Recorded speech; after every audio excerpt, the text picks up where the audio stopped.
আপনার কাছে নিশ্চয়ই শুরু ধন্যবাদ। করব জুলাই সনদ। সেই জুলাই সনদ যেটি জুলাই স্বাক্ষর হবার কথা ছিল, আচ্ছা সেটি জুলাই হলো না, আগস্ট, তারপর সেপ্টেম্বর গিয়ে অক্টোবরে অবশেষে স্বাক্ষর হলো। সেখানে যেটি দেখলাম যে এনসিপি সহ বাম দল কতগুলো, বাম দল 6টি দল মোট স্বাক্ষর করলো না, যারা আলোচনায় অংশ নিয়েছিল।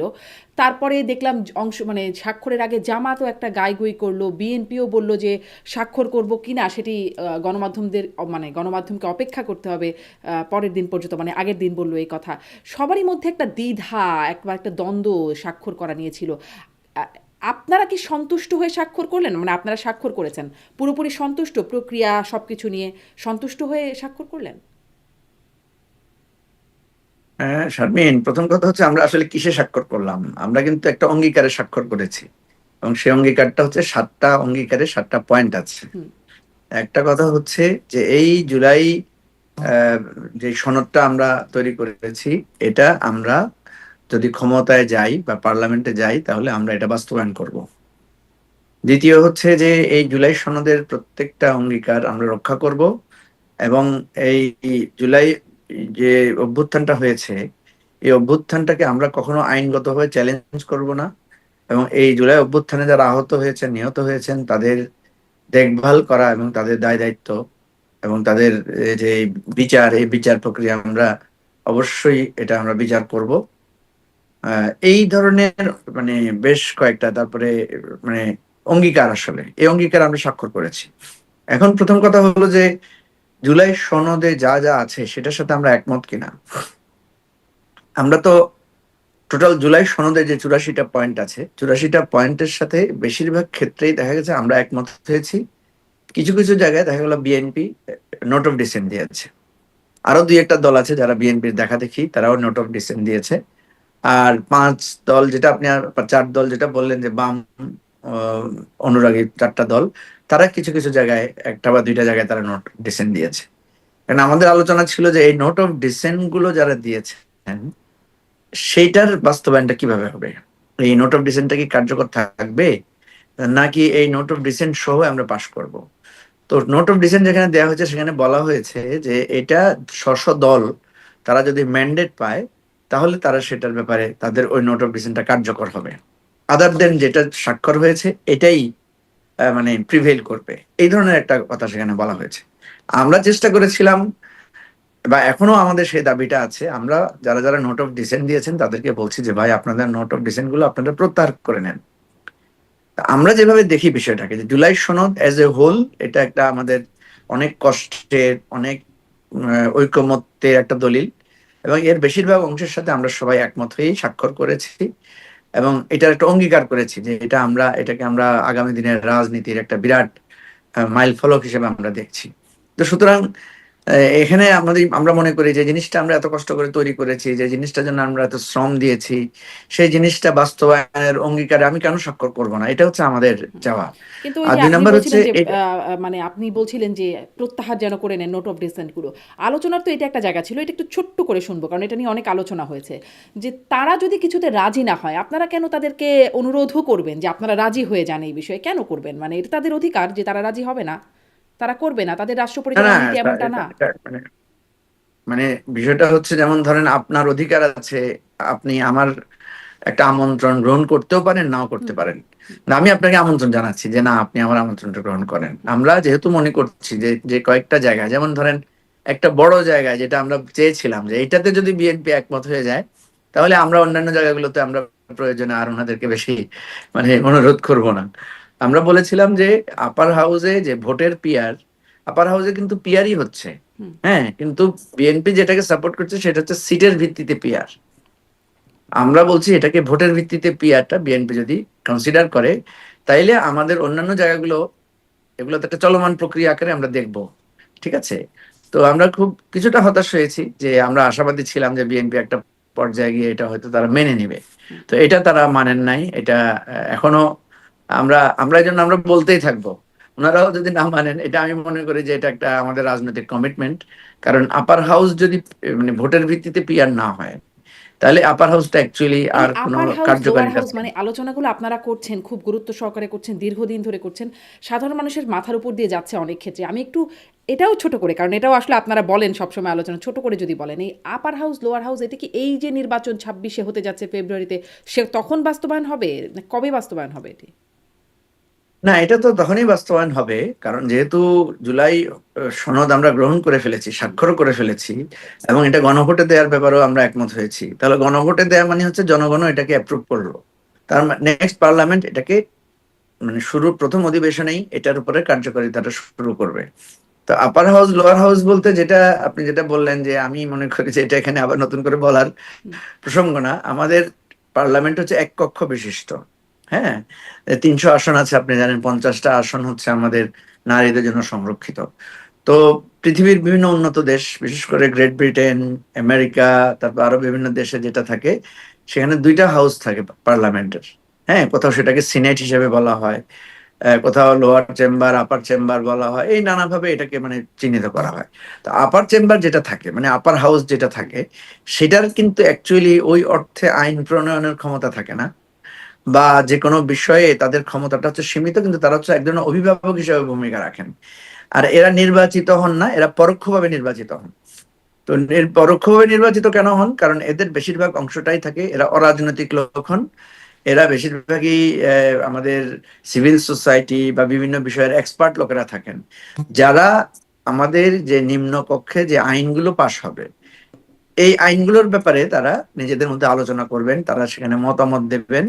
যদি সে আইনকে তারা মনে করেন যে এটা মানে আমাদের জনস্বার্থে ক্ষতিকর বা এটা আমাদের রাষ্ট্রের জন্য উপযোগী না, তাহলে তারা কিন্তু এটাকে আবার বিবেচনা করার জন্য লোয়ার হাউসে পাঠাতে পারবেন। এটা হচ্ছে জাস্ট হচ্ছে একটা অভিভাবক সুলভ ভূমিকাটা তারা রাখবেন, এবং এখানে তারা এক ধরনের নিরপেক্ষ ভূমিকা রাখবেন। তো এটা অনেক লম্বা, জি, আমি অনেক জানেন লম্বা যে আলোচনা। মানে আমি এটাই বলতে আপার চাচ্ছিলাম যে হাউসের অনেকেরই মাথার উপর দিয়ে যাচ্ছে। আপনারা হয়তো জনগণকে বোঝাবেন, বোঝানোর পরে একটা গণভোট হবে। মানে সেটা কবে বোঝাবেন সেটা নিয়েও অনেক প্রশ্ন আছে, এবং তারপর কবে গণভোট সেটা নিয়ে ঐকমত্য নাই। কিন্তু আমি একটু আজকের আলোচনার জায়গাটিতে একটু বিশেষ করে আসতে চাই যে এই যে একটা সনদ, জুলাই সনদ, জাতীয় ঐক্যের সনদ বলছেন মাননীয় প্রধান উপদেষ্টা, তিনি বলছেন আল্লাহ একটি আমাদের বিশেষ দিন দিয়েছেন, বিশেষ ক্ষণ দিয়েছেন, যেটির কথা মনে করলে তার গা শিউরে উঠছে। যেই দিনে সমস্ত জাতি, সমস্ত রাজনৈতিক নেতা একসাথে হয়ে জুলাই সনদ স্বাক্ষর করছে। মানে সমস্ত জাতি একসাথে হলো কিনা, এটা তো একটা ভেগ টার্ম, কিন্তু সমস্ত রাজনৈতিক দলগুলোই বা আসলে কোথায় একমত হলো। আমি যদি বলি এই অর্থে যে দেখা যাচ্ছে যে ওই যে 84টা প্রস্তাব, জুলাই সনদের যে একটা ভার্সন আমরা দেখতে পাচ্ছি, কতগুলো দল ঐক্যমত হয়েছে, কতগুলো হয়নি, সংখ্যাতাত্ত্বিক একটা ব্যাপার আছে দেখছিলাম। সেই সংখ্যাতত্ত্ব বিশ্লেষণ করে ভবিষ্যতে যখন পাঠ্যপুস্তকে বা জাদুঘরে থাকবে, সেগুলো যখন বিশ্লেষণ হবে, তখন কি এটা আসবে না যে আসলে 52টি নিবন্ধিত রাজনৈতিক দলের মধ্যে মাত্র 25টি দল এটি স্বাক্ষর করেছে, এবং যারা আলোচনায় অংশগ্রহণ করেছিল সেইখান থেকেও 6টি দল আসলে আলোচনায় মানে এইটাতে স্বাক্ষর করলো না। তাহলে এই জাতীয় ঐক্যে ভেজাল আছে, এরকম একটা প্রশ্ন পরে আসবে না? হ্যাঁ, এই প্রশ্নটা যাতে আসলেও এটা যাতে মানে এন্টারটেইন না হয়, সেই জন্যই কিন্তু আমাদের এখানে গণভোটের প্রসঙ্গটা এসেছে। কারণ আমি আপনাকে বলি, আমরা যে 30টা দল এখানে আলোচনা করলাম, আহ, একটা সময় তো প্রশ্ন আসতে পারে যে এই 30টা দলের বাইরেও তো দল আছে। একটা প্রশ্ন আসতে পারে, ধরেন আপনি 55টা 56টা দল নিবন্ধিত আছে, দলের বাইরেও কি লোক নাই? হুম। দলের বাইরেও তো লোক আছে। আপনি বাংলাদেশের নাগরিক, আপনি তো কোনো দল করেন না, তাই না? তা আপনিও তো বলতে পারেন যে আমার মতামতটা কোথায়। তো এখানে কয়েকটা ভাবে আমরা জনমতের, মানুষের মতামত নেওয়ার চেষ্টা করা হয়েছে। আপনি জানেন যে কমিশনগুলো যখন কাজ করেছে, তারা পাবলিকলি ওপিনিয়ন সিক করেছে, পাবলিকলি ওপিনিয়ন দেওয়ার জন্য বলেছে। এবং যখন আবার তারা বিভিন্ন প্রস্তাব দিয়েছে, সেখানেও তারা এক ধরনের জরিপ, এক ধরনের মতামত গ্রহণ করেছে, ওয়েবসাইটে সরাসরি মানুষকে ইনভলভ করেছে। এখন আপনি হয়তো বলতে পারেন যে ওয়েবসাইট, তারপরে জরিপে কত পার্সেন্ট লোক অংশগ্রহণ করে? এবং এই কারণেই কিন্তু এই দেখবেন প্রতিদিন আমাদের টক শোতে আলোচনা হচ্ছে, প্রতিদিন এগুলো নিয়ে বিশ্লেষণ হচ্ছে, পত্রিকায় রিপোর্ট হচ্ছে, এবং দেন ফাইনালি আমরা বলছি যে গণভোট দিতে হবে। গণভোট যখন হয়ে যাবে, তখন আমরা একটা দায় মুক্ত হলাম, হুম। যে ভাই আপনার মতামত তো আমরা চেয়েছিলাম এটার জন্য, ঠিক আছে? তখন ধরেন গণভোটে যদি, সাধারণত গণভোটে যদি 100 ভাগ লোক উপস্থিত না হয়, 20 ভাগ লোক না হয়, যে উপস্থিত হয় না, এটার দায় তো আর আমাদের মধ্যে থাকে না, মানে জন রাষ্ট্রের উপর আর থাকে না। সে মনে করে যে না, আমি তো আপনাকে আহ্বান করেছিলাম, আপনার ক্ষমতা ছিল, আপনি আপনি হয়তো আপনি সে ক্ষমতাটা প্রয়োগ করেন না, এখানে তো আর কিছু বলার নাই। আমরা এমনি সাধারণত গণতান্ত্রিক ভাবে কি করি, ইলেকশনের দিন আমরা ভোট চাই, কেউ ভোট না দিলে তার মতামতের তো আর এখানে গুরুত্ব থাকে না। তো সেই অর্থে আমি আপনার সাথে একমত যে যখন এটা গণভোট নিয়ে ফেলা হবে তখন আর কেউ আমরা এটার বাইরে থাকলাম না, তার মানে কি দল জনাব মুজিবুর বলেন কি। রহমান মঞ্জু, গণভোট যখন হবে তখন আসলে এই কথাটা সত্যি। প্রধান উপদেষ্টা আজকে যেটি বলছেন যে মহান খন আল্লাহ আমাদেরকে এটি দিয়েছেন যেদিন সমস্ত রাজনৈতিক দল সমস্ত জাতীয় ঐক্যবদ্ধ হলো, মানে এটি আজকের জন্য সঠিক না, যেদিন গণভোট হবে সেদিনের জন্য সঠিক। না না না, এটা এটা তো স্বাভাবিকভাবে, কারণ আজকের প্রসঙ্গটা তো শুধু রাজনৈতিক দলগুলোর সাথে সম্পৃক্ত, ঠিক আছে। এবং এটাই নিয়ম। আমরা সাধারণত দেখবেন আপনি পরোক্ষভাবে যখন সিদ্ধান্ত নেই, পার্লামেন্টে যখন সিদ্ধান্ত নেয়, পার্লামেন্টে মাত্র 300 লোক মিলিত সিদ্ধান্ত নেয়, তাই না? তারা কিন্তু জনগণের সে কার প্রতিনিধি, প্রতিনিধিত্ব জনগণের করে? প্রতিনিধি। জনগণের প্রতিনিধি। হ্যাঁ, এখন যেহেতু পার্লামেন্ট নাই, এখন তো আমরা একটা বিশেষ পরিস্থিতির মধ্যে আছি, পার্লামেন্ট নাই, এখন কেউ আমরা নির্বাচিত না, স্বয়ং আমাদের প্রধান উপদেষ্টা উনি নির্বাচিত না, এখন একটা বিশেষ পরিস্থিতিতে একটা অন্তর্বর্তীকালীন সরকার, এবং এটা জনগণের অভিপ্রায় একটা গণ অভ্যুত্থানের মধ্যে দিয়ে তৈরি হয়েছে।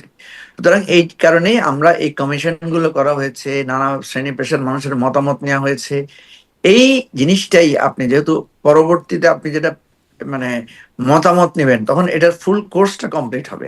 আজকে সকল রাজনৈতিক দলের প্রতিনিধি, সুশীল সমাজের প্রতিনিধি, প্রশাসনের প্রতিনিধিরা ছিলেন, কোথায় তাদের সকল উপস্থিতিতে রাজনৈতিক এটা দলের প্রতিনিধি ছিলেন? আবারও তো সংখ্যা তত্ত্বে অর্ধেকেরও কম হয়ে যায়।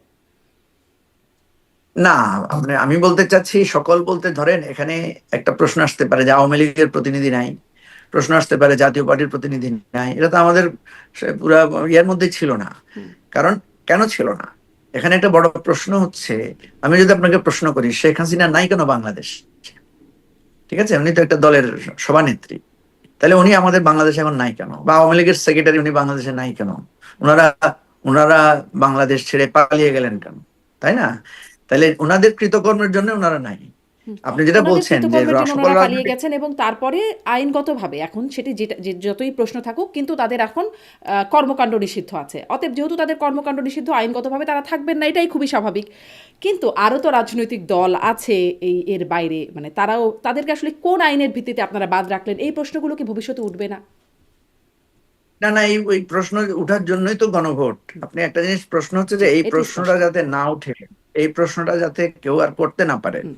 সেই জন্য গণভোট। আমি আপনাকে খোলামেলা ভাবে বলি, আপনিও খোলামেলা বললে ভালো হইতো। আপনি কোন রাজনৈতিক দলগুলোকে বোঝাতে চাচ্ছেন? যেমন যারা যদি আসলো না, আপনি মানে যদি বলেন, 52টা রাজনৈতিক দল। হ্যাঁ, আমি এটাই প্রশ্ন করছিলাম জনাব মুজিবুর রহমান মঞ্জু, মানে কোন, আমি নাম ধরে যদি না বলে এটা বলি যে সংখ্যাতত্ত্ব তো, মানে আমি যেই ভার্সনটা না দেখছিলাম না, ঠিক আছে, জুলাই সংখ্যা সনদের, সংখ্যা তত্ত্ব, এতগুলো দল একমত হয়েছে, সংখ্যা, 32টা দল হয়েছে, 29টা দল হয়েছে, এরকম দলের সংখ্যা হিসাবে বলা হচ্ছে। তো সেই সংখ্যাতত্ত্বের হিসেবে হ্যাঁ, 52টা হ্যাঁ, রাজনৈতিক নিবন্ধিত দল আছে, তার মধ্যে 25টা দল স্বাক্ষর করেছে। বিষয়টা তো এরকমই দেখা যাবে হ্যাঁ, আমি যদি। আপনাকে বলি, হ্যাঁ, আমি আপনাকে বলি যে যে দলগুলোকে মানে আমন্ত্রণ জানানো হয় নাই ঐকমত্য কমিশনে, ঠিক আছে, আপনার মনে থাকার কথা, জাতীয় পার্টিতে, জাতীয় পার্টিকে কিন্তু ডক্টর ইউনূসের মানে শপথের দিন আমন্ত্রণ জানানো হয়েছিল, তারা গিয়েছিল। পরে দেখা গেল জনরোষ বা অন্যান্য রাজনৈতিক দলের আপত্তির কারণে আস্তে আস্তে তাদেরকে বাদ দেওয়া হয়েছে। এখানে অত্যন্ত পরিষ্কার, গণ অভ্যুত্থানে যারা বিরোধী শক্তি, যারা ফ্যাসিবাদের পক্ষের শক্তি ছিল, তাদেরকে বাদ দিয়ে গণ অভ্যুত্থানের পক্ষের সকল শক্তিদেরকে ইনক্লুড করা হয়েছে। যাদেরকে বাদ দেওয়া হয়েছে এটা তাদের কৃতকর্মের কারণে বাদ দেওয়া হয়েছে, কারণ তাদের জনরোষ, হ্যাঁ, তাদের মানে তাদের প্রতি মানুষের যে ঘৃণা এবং অপছন্দের জায়গাটা তৈরি হয়েছে। এখন আমাদের কারো সামর্থ্য নাই। সে ফর এক্সাম্পল ধরেন আমি যদি এখন চাইও যে না ঠিক আছে, আওয়ামী লীগকে আমি একটা রিকনসিলেশন প্রসেসের মধ্য দিয়ে আওয়ামী লীগকে আমি তাকেও জনগণের মানে অন্তর্গত করব, সে অন্তর্গত করার সুযোগ নাই। কারণ আপনি দেখেছেন যে একটা গণ অভ্যুত্থান অনিবার্য হয়েছিল, এবং সে অনিবার্য গণ অভ্যুত্থানের পরিণতিতে মানে তারা দেশ ছেড়ে পালিয়েছে, এবং আওয়ামী লীগ, জাতীয় পার্টি সহ একটা বিরাট একটা অংশ, তারা এই গণহত্যার দায় তাদের উপর আছে। আমরা সাধারণত যেটা করি, এটা মানুষ যখন অপরাধ করে তার বিচার হওয়ার আগে তাকে জেলে বন্দি করা হয়, ঠিক আছে। কেন তাকে বন্দি করা হয়? কারণ তাকে ন্যায় বিচারের স্বার্থে বন্দি করা হয়, কারণ সে যদি বাইরে থাকে সে বিচারকে প্রভাবিত করতে পারে, সে যদি বাইরে থাকে সে পালিয়ে যেতে পারে, সে নানাভাবে এই বিচার প্রক্রিয়াতে বাধাগ্রস্ত গ্রস্ত করতে পারে। তো সেজন্য যারা গণ অভ্যুত্থানের বিরোধী শক্তি, যারা আমাদের গুম খুন লুটপাট লুটতরাজ ভোট চুরি এবং আমাদের এই গণতন্ত্রকে ধ্বংস করার কাজে ছিলেন, তাদেরকে এই প্রক্রিয়া থেকে বাইরে রাখা হয়েছে। এবং এই প্রক্রিয়া থেকে বাইরে না রাখা ছাড়া আমাদের কাছে দ্বিতীয় কোনো অপশন নাই, কারণ তারা নিজেরাই পালিয়ে গেছে, এবং তারা নিজেরাই এই মানে মানে মানুষের আবার গণশত্রুতে ওই পুরনো প্রশ্ন নিজেদেরকে ঘুরে চিহ্নিত। ঘুরে ঘুরে আসছে, মানে গণহত্যার জন্য দায়ী দলকে রাখা আসলে যৌক্তিক না, নিশ্চয়ই। কিন্তু গণহত্যার দায়ে একটু মানে একটু পিছিয়ে যারা গণহত্যার দায়ে আছে, মানে একটু অতীতে যারা ৭১-এর কথা বলছি, তারা আবার ঠিকই সগৌরবে থাকতে পারেন, তাতে সমস্যা হয় না। আপনারা জনরোষকে আমলে নিচ্ছেন নিশ্চয়ই, নিঃসন্দেহে। ২৪-এ গণঅভ্যুত্থান হয়েছে, আমলে তো নিতেই হবে। কিন্তু জন আবার সমর্থনও যে যাদের পক্ষে আছে, মানে জরিপগুলো বলছে কত জনসমর্থন আছে, সেটিও একটা বড় সংখ্যার মানুষের সমর্থন আছে, তাদেরকে কিভাবে আমলের বাইরে রাখছেন? না, আমলের বাইরে রাখছি না তো, আপনি বারবার একই কথাই বলছেন। আমলের বাইরে তো আমরা রাখছি না, আমরা প্র্যাকটিক্যাল প্রবলেমটা বুঝেন। এই যে আপনি এখন ইঙ্গিত দিয়ে বললেন না গণহত্যা, আমার কাছে মনে হয় ইঙ্গিত না দিয়ে সরাসরি বলাই সরাসরি ভালো। বললাম, ৭১-এ আপনি, মানবতা বিরোধী গণহত্যা হ্যাঁ, দায়ে আপনি যে দলটি। ৭১-এ মানবতা বিরুদ্ধে অপরাধ করেছে, তারা তো পার্লামেন্টে ছিল, তাদেরকে তো কেউ নিষিদ্ধ করে নাই। পার্লামেন্টে শেখ হাসিনা নিষিদ্ধ শেষ পর্যন্ত এসে নিজামী হয়েছিল, যেটা প্রত্যাহার হয়েছে, হ্যাঁ। হ্যাঁ, নিষিদ্ধ হয় না, আপনি ভুল তথ্য দিচ্ছেন। তাদেরকে মানবতা বিরোধী অপরাধের জন্য নিষিদ্ধ করা হয় নাই, তাদেরকে স্বাধীনতা যুদ্ধের অপরাধের জন্য নিষিদ্ধ করা হয় নাই। তাদেরকে একটা ঠুনকো অজুহাত দিয়ে একটা মানে আইনি প্রক্রিয়া ছাড়া নিষিদ্ধ করা হয়েছে। অথচ তাদের সাথে একসাথে আন্দোলনও করা হয়েছে, তাদের সাথে একসাথে পার্লামেন্টেও বসা হয়েছে, তাদের সাথে সব কাজ করা হয়েছে। সুতরাং দায়টা আপনি এই সরকারকে কেন দিচ্ছেন? এই সরকারকে যে দিচ্ছি আপনি না, মানে যারা, এটি হ্যাঁ, বলছি যে গণহত্যার দায়ে যদি তাদের থাকে, তারা যদি থাকতে পারে, মানে তাদের প্রতি আর জনরোষটা থাকে না, এটি। না না না, বিষয়টা সেটা না, সেটা হচ্ছে একটা ইমিডিয়েট গণহত্যার এফেক্টের পরে। আচ্ছা। আপনি একটা জিনিস বুঝেন, যে আপনি একটা অপরাধ করেছেন ১০ বছর আগে, আপনার সাথে সেই ১০ বছরের পরে আপনি নিষিদ্ধ ছিলেন। জামাত কিন্তু একটা লম্বা সময় নিষিদ্ধ ছিল, তারপরে সে আবার যখন সিদ্ধ হলো, তখন আপনি তার সাথে রাজনীতি করলেন, সবকিছু করলেন, ঠিক আছে। আপনি তাকে নিষিদ্ধ করলেন না, তার বিরুদ্ধে আইনগত কোনো পদক্ষেপে গেলেন না, ঠিক আছে। নিজে এসে এখন সেই তার মতো একটা গণহত্যা করলেন, এবং গণহত্যা করে আপনি পালিয়ে গেলেন, ঠিক আছে। এমন না যে আপনি দেশে আছেন, আপনাকে যে ইয়ে করবে সেটা নাই, আপনি নিজে পালাই গেলেন এবং এখনো আত্মগোপনের মধ্যে আছেন। সুতরাং আপনি এই সিচুয়েশন একই রকম না। আমরা তার চাইলেও মানে তো, আবার দশ আপনি বছর আপনি পরে বলেন, যদি আওয়ামী লীগ আসে কোনোভাবে, এসে যদি আবার সিদ্ধ হয়ে যায়, তখন পরিস্থিতিটা পাল্টে যেতে পারে। হ্যাঁ, এটা আপনি, আপনি যদি আপনার পরিস্থিতির মধ্য দিয়ে যান, আপনি নিজেই যদি ফেসিবাদ হয়ে যান, তখন আপনি আর আওয়ামী লীগের সাথে দোষ দিবেন কিভাবে? আপনি নিজেই যদি গণহত্যাকারী হয়ে যান, তখন তো আওয়ামী লীগ এসে বলবে যে আমার কি দোষ, তাই না? সেই জন্য তো বলছি, এই জিনিসগুলোকে শুধু মানে মানে যুক্তির মার পেঁচে না ফেলে বাস্তবতার আলোকে ফেলার কথা আমরা বলছি। জি। আপনি বাংলাদেশে আমরা জরিপে দেখছি আওয়ামী লীগের ভোট আছে, আওয়ামী লীগের 10%, 13%, নানা ধরনের পার্সেন্টেজ আসছে, কিন্তু সে লোকগুলো কোথায়? সেই লোকগুলোর নেতৃবৃন্দরা কোথায়? তারা কেন মানে তাদের রাজনৈতিক জায়গা থেকে এসে কথা বলছে না? তারা কেন বলছে না তাদের বিরুদ্ধে যে গণহত্যার অভিযোগ উঠেছে, সেই অভিযোগটার ব্যাপারে তারা কোনো ক্লারিফিকেশন দিচ্ছে না কেন? তারা হয় বলবে যে আমরা যা করেছি সঠিক করেছি, অথবা বলবে যে আমরা যা করেছি ভুল করেছি, কিছু তো একটা বলতে হবে তাদেরকে, তাই না? আপনি নিজে কিছু বলবেন না, আপনি নিজে একটা অপরাধ করে পালিয়ে যাবেন, আপনি নিজে অপরাধ করে দেশের সবকিছু ধ্বংস করার পরে আপনি শুধু মানে গোপন জায়গা থেকে থেকে গুপ্ত দলের মতো করে আচরণ করবেন, তাইলে তো তার কিছু করার নাই। তো সুতরাং কিন্তু আমাদের নতুন আজকে যে নেতৃত্ব তো পরিস্থিতিটা, আসতে পারবে না, ধরেন তাদের কথা, তারা গুপ্ত আছে, তারপর অত কাছে তারা পালিয়ে গেছে অন্যায় করে। কিন্তু যারা যদি নতুন নেতৃত্ব সেই দলের মধ্যে আসতে চায়, তারও তো সুযোগ রাখা হয় নাই, তাদের কার্যক্রমে নিষিদ্ধ করে রাখা হয়েছে। না না, তাদের কার্যক্রম নিষিদ্ধ করা হয়েছে কেন? তাদের কার্যক্রম নিষিদ্ধ করা হয়েছে, তাদের বিচার চলছে সেজন্য। আমি তো আপনাকে উদাহরণ দিয়ে বললাম না, যে যখন বিচার একটা চললে কি, মানুষ, বিচার চললে তো আইনই ছিল, নির্বাচনী আইন, যে শাস্তি হলে তারপরে তাদের আসলে নির্বাচনে বাধা থাকে, সেটাও মনে হয় ২ না না, বছর এটা নাকি তো ৫ আইন করা বছর জেল। হয়েছে, আপনি আপনি মনে হয় এটা তো আইন সংশোধন করে করা হয়েছে। আইনটাকে সংশোধন করেই বলা হয়েছে যে একটা এ ধরনের মানবতা বিরোধী অপরাধের জন্য যারা অপরাধী, যাদের বিরুদ্ধে তদন্ত চলবে, তাদের দলটাকে কার্যক্রম নিষিদ্ধ করার ক্ষমতা এই ট্রাইব্যুনালকে দেয়া হয়েছে, সে কারণে তো করা হয়েছে। আর আপনি নিজে তো সেটা প্র্যাকটিস করেছেন, আপনি আপনি দল নিষিদ্ধ করেছেন না, বাংলাদেশে আরো অনেক দল নিষিদ্ধ আছে না এখনো। মানে একটা সন্ত্রাসবাদী দল, জি। তার মানে পৃথিবীতে এখন যেহেতু যতগুলো তাদের কর্মকাণ্ড সন্ত্রাসবাদী নিষিদ্ধ, দল তাদের নিষিদ্ধ হয়েছে, ভোটারদের ভোট আমলে না নিলেও চলবে। না তাদের ভোট আমলে নেবেন না কেন? গণভোট দিচ্ছে না, তাদের ভোট আমলে নেওয়ার জন্য তো গণভোট দেওয়া হয়েছে। তাদের ভোট আমলে নেওয়ার জন্য তো গণভোট দেওয়া হয়েছে। আপনি দেখেন নাই কি কোথাও কোথাও আপনার আইনজীবী সমিতির নির্বাচন হয়েছে, সেখানে আওয়ামী পন্থী লোকেরা জিতেছে, দেখেছেন না? তো তাদের ভোট দেওয়ার অধিকার তো আছে। এবং আপনি দেখছেন না, বিভিন্ন আওয়ামী লীগের লোকরা গিয়ে কেউ বিএনপিতে, কেউ এনসিপিতে, কেউ জামাতে জয়েনও করতেছে। সুতরাং বিষয়টা তো মানে আওয়ামী লীগের মানে কত পার্সেন্ট লোক পালিয়ে গেছে, বাকি লোকেরা তো আছে। তো থাকার পরেও তারা তাদের রাজনৈতিক কর্মকাণ্ড কার্যক্রম পরিচালনা করছে না কেন? হ্যাঁ, করছে না তারা কেন? তো করা কোর্টে গিয়ে নিষিদ্ধ। এখনো কেউ, করলে আইনি ব্যবস্থা হ্যাঁ, হবে। নিষিদ্ধকে চ্যালেঞ্জ করেছে কেউ কোর্টে গিয়ে? আপনি করেন না কেন? আপনি একটা চ্যালেঞ্জ করেন, বা আরেকজনকে বলেন, আওয়ামী লীগের আপনার যারা পরিচিত আছে তাদেরকে বলেন যে আদালতে গিয়ে এটাকে চ্যালেঞ্জ করো। আদালতে নাকি এখন করেছে ভয় কেউ? পায় হবে, আইনজীবীরা বলেন সেই কথা, একদম ব্যারিস্টার সারা তা হোসেন আপনি থেকে তো শুরু ভয় করে। পাবেনই। হ্যাঁ। আরে আপনি তো ভয় না, না, পাবেনই। ব্যারিস্টার আপনি সারা হোসেন মানুষকে বলছেন এই মেরেছেন, কথাটা। গুম করেছেন। না না, ব্যারিস্টার সারা হোসেন সেদিন আমি তো বসলাম একসাথে, মিটিং হ্যাঁ, তো হ্যাঁ, আপনিও করলাম। ছিলেন। হুম। ঠিক আছে, তো কথা হচ্ছে যে আপনি তো ভয় পাবেনই। আপনি যখন অন্যায় করেন আপনি ভয় পাবেন না? আপনি যখন মানুষকে মেরেছেন, আদালতের ভিতরে মেরেছেন, আপনার মনে নাই আদালতের ভিতরে মাহমুদুর রহমানকে কিভাবে মারা হয়েছে? মনে আছে। তা আপনার তো ভয় আছে যে আদালতে গেলে তো আপনাকে তো সেভাবে মারতে পারে মানুষ। মারছেই তো। তো এই ভয়টা তো আপনি তৈরি করেছেন। না না, এই জিনিসটা তো আপনি তৈরি করেছেন। আপনি আদালতের ভিতরে মানুষকে মেরেছেন, আপনি আদালত থেকে লোক তুলে নিয়ে গুম করেছেন, সে লোককে পাওয়া গেছে ইন্ডিয়ায়।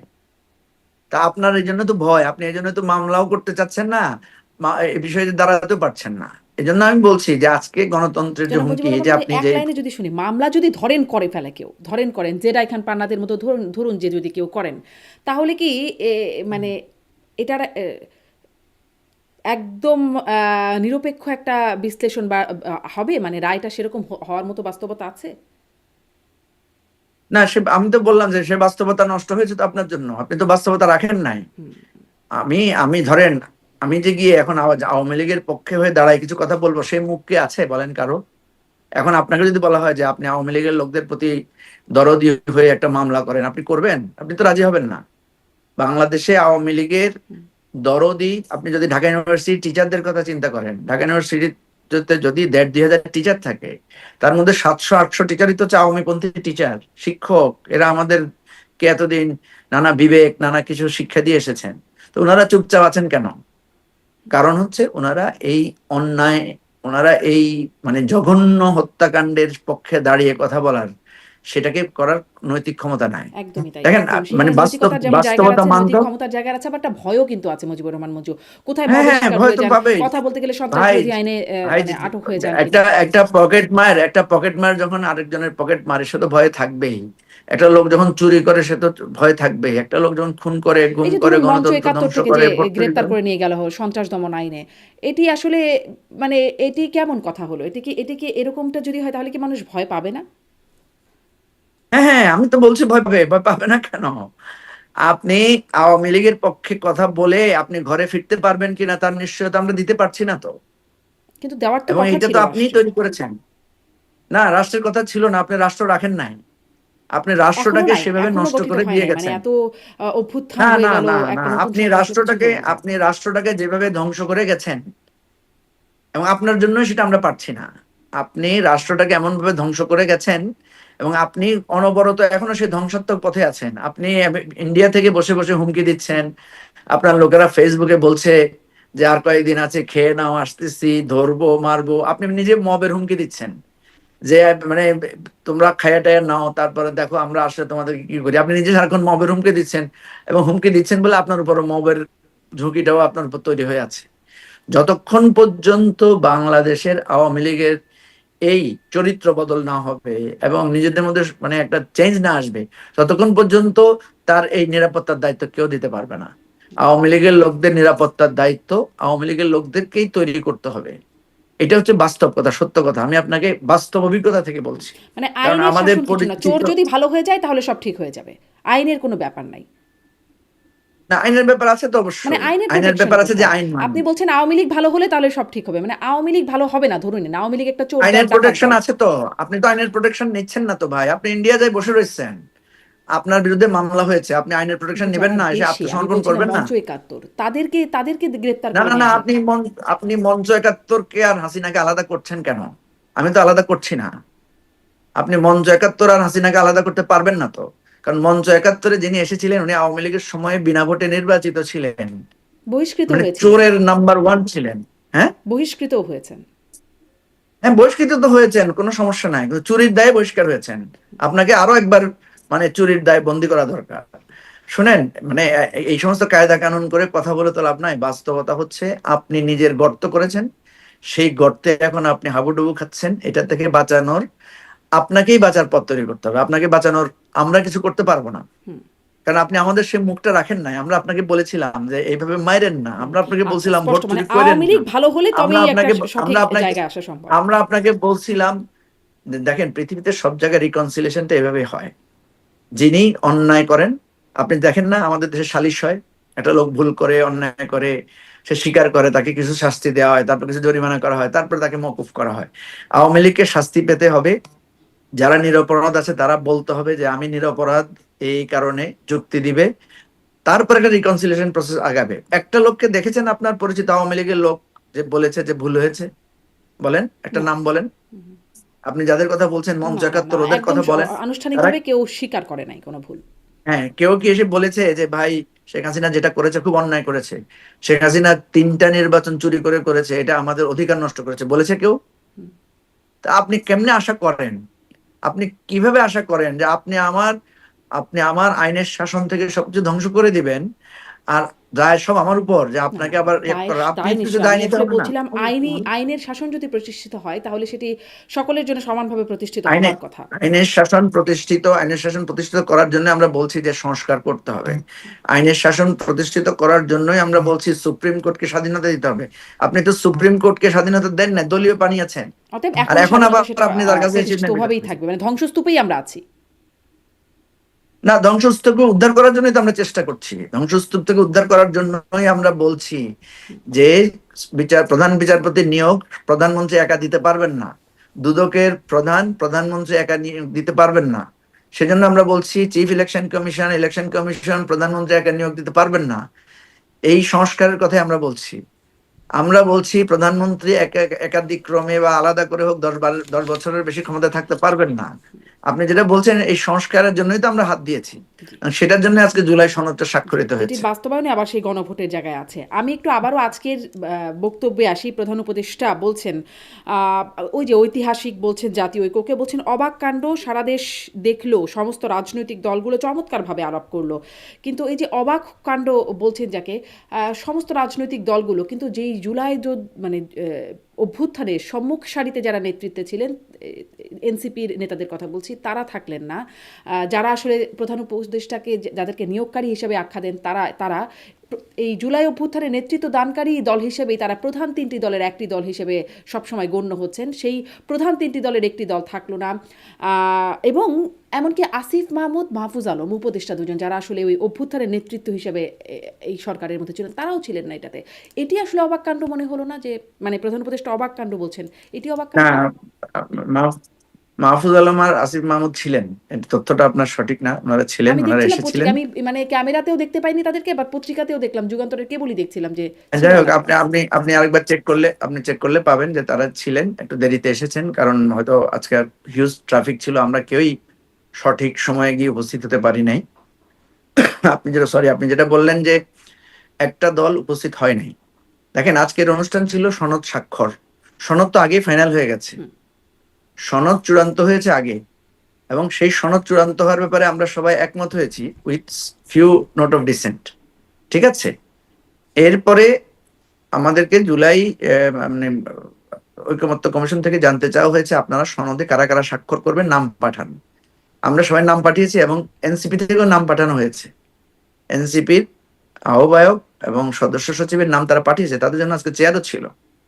তাহলে আজকে হঠাৎ করে তাদের যে অনুপস্থিতি, ধরে নিলাম যে মাঝখানে হয়তো কোনো কিছু তাদের নতুন করে দেখা দিয়েছে বলে তারা, এটাও তাদের অধিকার আছে। ঠিক আছে, আমি যদি অধিকারের জায়গা থেকে দেখি যে আমি সনদ একমত হয়েছি, সনদ স্বাক্ষরের জন্য নামও পাঠিয়েছি, এরপরও কবে সনদের দিন পাঠালেন আমি আসলে উপস্থিত সনদ হইনি। স্বাক্ষরের জন্য নাম? কারণ আমরা গতকাল বা তার আগের দিন তখনও জানছি যে এনসিপি স্বাক্ষর করবে না, তারা জানিয়ে দিচ্ছে গণমাধ্যমে। হ্যাঁ, স্বাক্ষর স্বাক্ষর করবে না, এটা তো ধরেন আমরাও বহুবার বলেছি যে সনদ বাস্তবায়নের বিষয়ে পরিষ্কার না হলে আমরা স্বাক্ষর করব না। সনদ বাস্তবায়নের বিষয়ে তো আমাদের মধ্যে আলোচনা হয়েছে, আলোচনায় আমরা ফিক্স করেছি কয়েকটা পদ্ধতি, এবং সেই পদ্ধতিতে যখন আমরা একমত হতে পারি নাই, তখন আমরা বলেছি যে এটা এখন সরকারের হাতে, সরকার একটা সিদ্ধান্ত দিলেই হবে।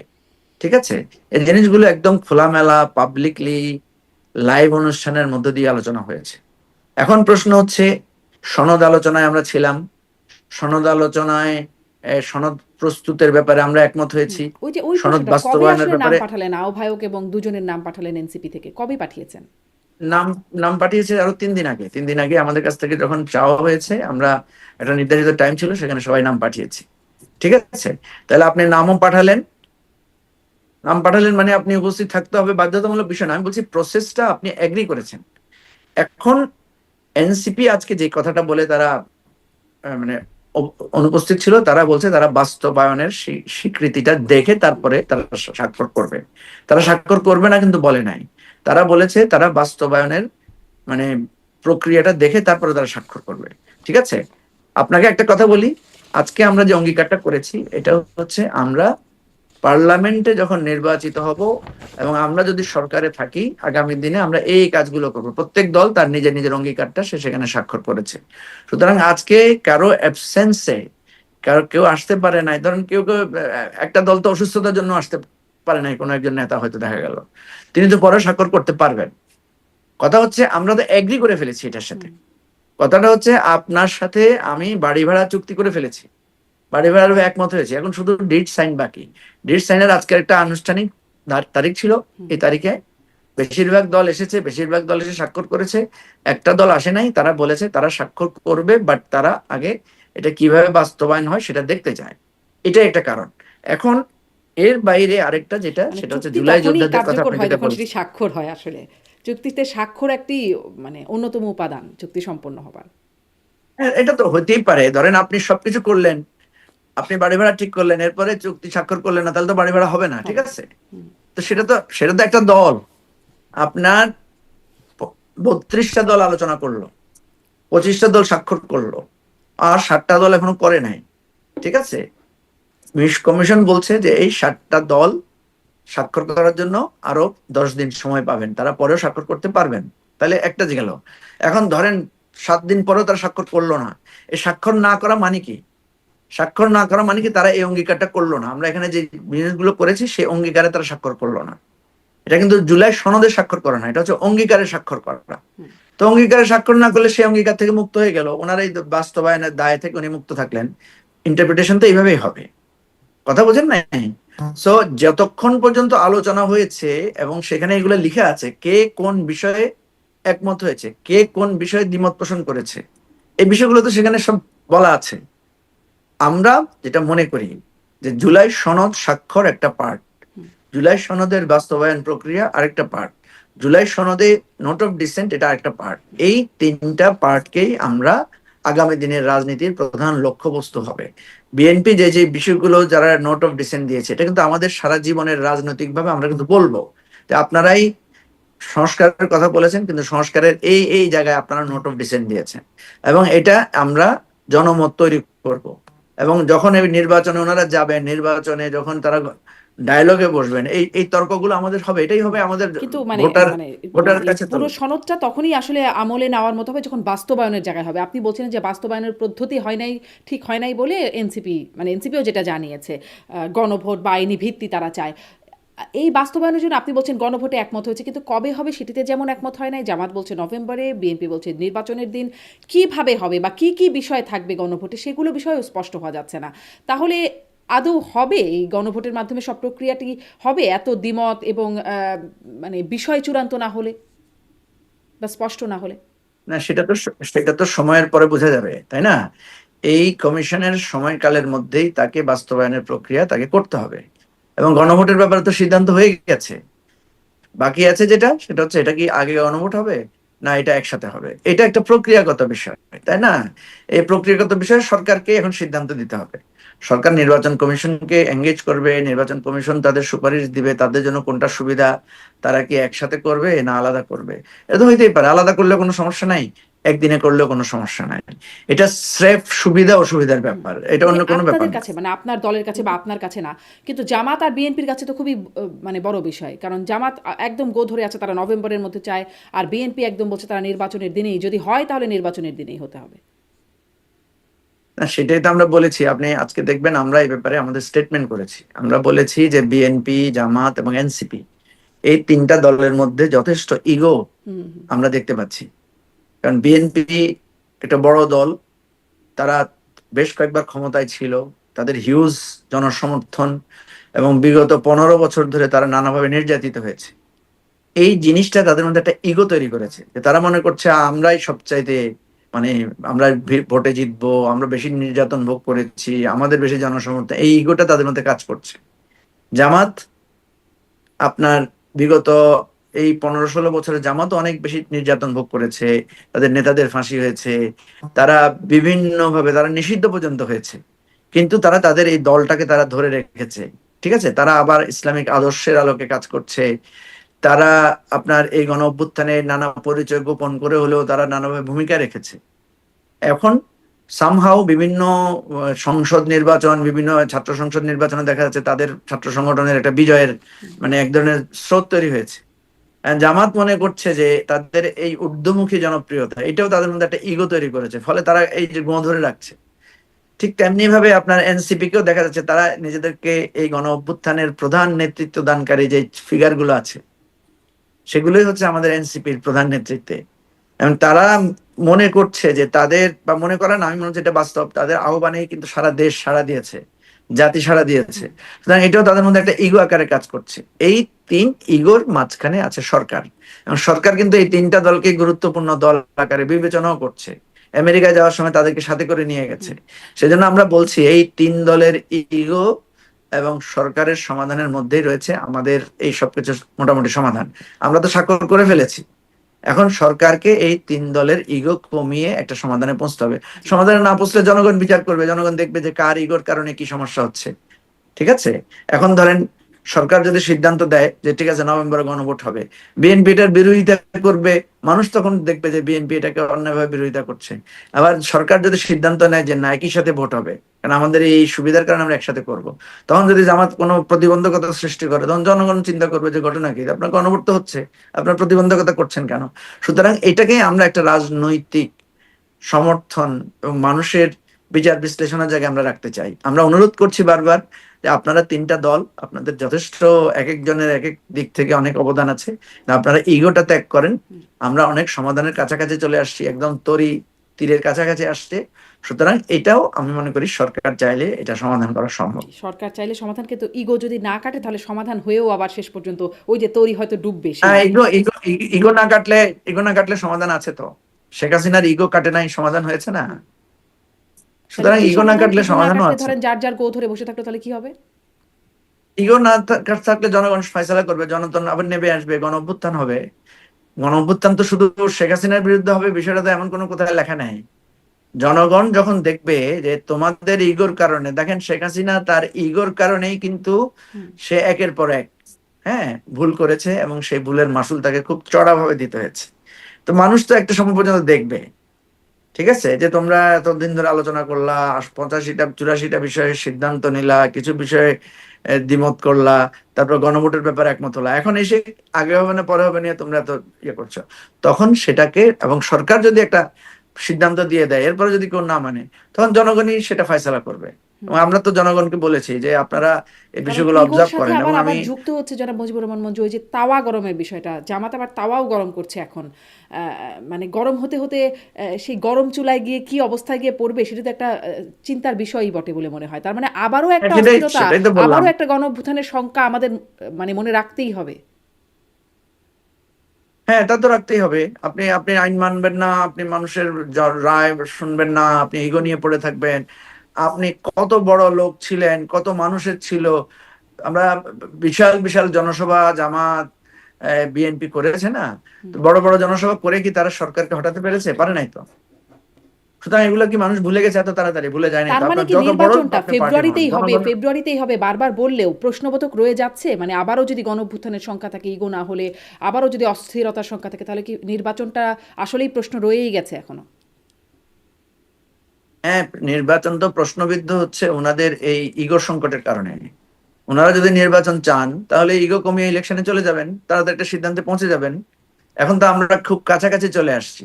এখন হচ্ছে গণভোটটা কবে হবে, নভেম্বরে হবে না একসাথে হবে, বাস এটা একটা ফয়সালা হয়ে গেল তো হয়ে গেল। আরেকটা হচ্ছে বাস্তবায়নের প্রক্রিয়া কি, এটা কি আদেশের মাধ্যমে হবে না অধ্যাদেশের মাধ্যমে হবে, ব্যাস এটা একটা সেটেল করে ফেললেই তো হয়ে গেল। তারপরে মানে পার্লামেন্ট ব্যাস ইলেকশন সেটেল দিতে তার হয়ে কোনো যাচ্ছে, অসুবিধা নেই। শুনতে তো খুব সহজ মনে হচ্ছে, কিন্তু এখানে এসে আটকে যাচ্ছে এত রাজনৈতিক দলগুলো, এত দিনের আলোচনায় শেষ হচ্ছে না। অতএব খুব যে সহজ তা আসলে মনে হচ্ছে না। কিন্তু আবার এনসিপি বলে রেখেছে এই জুলাই সনদের ভিত্তিতেই নির্বাচনে যেতে হবে, এবং আর সাথে আরও যুক্ত হয়েছে একটা শাপলার ঘাপলা, যদি শাপলা না পায় তাহলে নাকি নির্বাচনে যাবে না। মানে এই তো ঘাপলাগুলো বা ভেজালগুলো রয়েই যাচ্ছে। তাহলে আপনার কি মনে হয় ফেব্রুয়ারিতে নির্বাচন হবে? প্রধান উপদেষ্টা বলছেন কথার কথা না, নির্বাচন হবেই ফেব্রুয়ারিতে, হবে তো?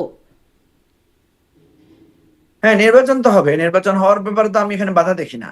আমি, ওই যে কারণ ইগো, আমি ওই যে দেখি গণ অভ্যুত্থানের শাপলা, শঙ্কা। এই তো তো ধরেন ইগো দিয়ে এনসিপি ইগো দেখি ইলেকশন আসলো না, তো সমস্যা কি? জামাত ইগো দেখিয়ে ইলেকশন আসলো না, অসুবিধা কি? বিএনপি ইগো দেখিয়ে ইলেকশন আসলো না, অসুবিধা কি? আমি তো কোনো সমস্যা দেখি না বাংলাদেশে। আপনার যার যার ইগো নিয়ে এসে পড়ে থাকুক, ইলেকশন কার দরকার, তাহলে সরকার কন্টিনিউ করুক, অসুবিধা কি? এই তাহলে তারাই তো ইলেকশন সমাধান, মানে চাচ্ছে। সমাধান গিয়ে এটাই হবে যে সরকার কন্টিনিউ করুক? মানে সেই প্রধান উপদেষ্টা যেটি বলেন 5 বছর, আপনি 10 কি বছর, চাচ্ছেন? 50 বছর। আপনি আসলে কি চাচ্ছেন? আপনি কি কি ভালো মনে করতেছেন? আপনি বলতেছেন ইলেকশন হবে না, আবার বলতেছেন ইলেকশনের সমাধান। আপনি আসলে বলতে চাচ্ছেন কি?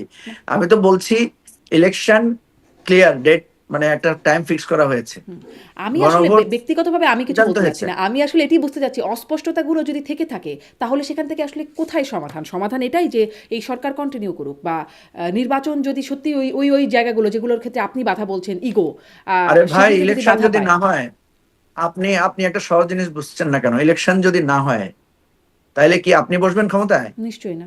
ক্ষমতায় তো কেউ একজন থাকতে হবে। ইলেকশন না হলে যারা ক্ষমতা আছে তারাই থাকবে, এটাই তো কথা। আর যদি ইলেকশন হয় তাহলে ক্ষমতা বদল হবে। তো এখন যে ক্ষমতায় আছে সেই ইলেকশন দিচ্ছে। আমরা যারা ইলেকশন করতে চাচ্ছি, আমরা ইলেকশনের ব্যাপারে সবাই তো ইলেকশনের জন্য ক্যাম্পেইন শুরু করেছে। একটা ইগো একটা ডিসিশনের জন্য এটা পথে আছে। এটা সমাধান না হলে যারা ইলেকশন দিচ্ছে তারা ইলেকশন করবে কিভাবে? আপনাকে তো ইলেকশনে যাইতে হবে, আপনি শাপলা ছাড়া ইলেকশনে যাবেন না।